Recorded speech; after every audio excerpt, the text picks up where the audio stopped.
Bonjour, je suis donc Monsieur Valdenis, secrétaire du CE du comité d'établissement CNCF Picardie, et je suis également aussi le maire délégué de la commune de Voël. Donc voilà, j'ai fait une brève intervention puisque aujourd'hui il y a le repas annuel des anciens du rail et je suis intervenu sur la philosophie aujourd'hui qui est mise en place sur le libéralisme du fer. Alors j'entends par là aujourd'hui que la SNCF est éclatée en trois épiques, donc l'épique de tête, l'épique mobilité et l'épique réseau. Et aujourd'hui, à travers ces identités différentes, il y a la complexité des dotations, les dotations qui sont faites sur le bien fondé de l'acquis social des cheminots qui régit à travers cette Picardie, cette région, cette belle région d'Amiens, qui aujourd'hui représente à peu près 3000 âmes, 3000 cheminots. Et à travers cette déclinaison, il y a des cheminots qui partent de leur giron de Picardie pour pouvoir aller travailler en Île-de-France ou en Nord-Pas-de-Calais, aujourd'hui qui est rebaptisé Hauts-de-France. Donc une dotation qui va être moindre et une répartition aussi qui va être faite malheureusement sur les acquis sociaux, puisque nous savons tous que la SNCF, à travers son giron, était mis en avant comme d'autres industries ou comme d'autres sociétés anonymes nationales comme La Poste et GDF. Et aujourd'hui, malheureusement, ce calque est en train de se faire au niveau de la SNCF, à travers son directoire, avec Guillaume Pépi, qui aujourd'hui a mis en place un espèce de directoire.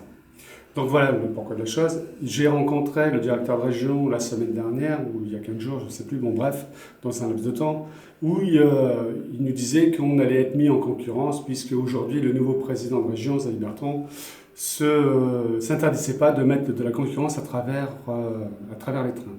L'interrogation que je me pose aujourd'hui, c'est quelle société qu'on est en train de dessiner et quelle société qu'on va mettre en place et qu'on veut donner. Aujourd'hui, vous savez tous que la réforme ferroviaire a une répercussion sur le bien public.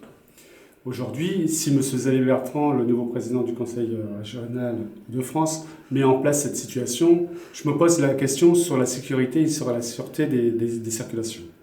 J'en veux pour exemple, aujourd'hui, tout simplement un train qui est tiré, donc un ADC, un conducteur, et un ASCT, le contrôleur que vous connaissez. Mais bon, aujourd'hui, c'est une signification aujourd'hui qui est différente. Si demain, on met une société anonyme, privée à travers ces trains, il va être extrêmement compliqué et extrêmement dangereux, puisque je rappelle aussi le fait de Brétigny, malheureusement, qu'on a toujours encore en souvenir, malheureusement, les incidents qu'on a pu rencontrer et entendre à travers Brétigny. Et je rappelle aussi que ces voies de fait avaient été réalisées par des sociétés privées. Donc voilà.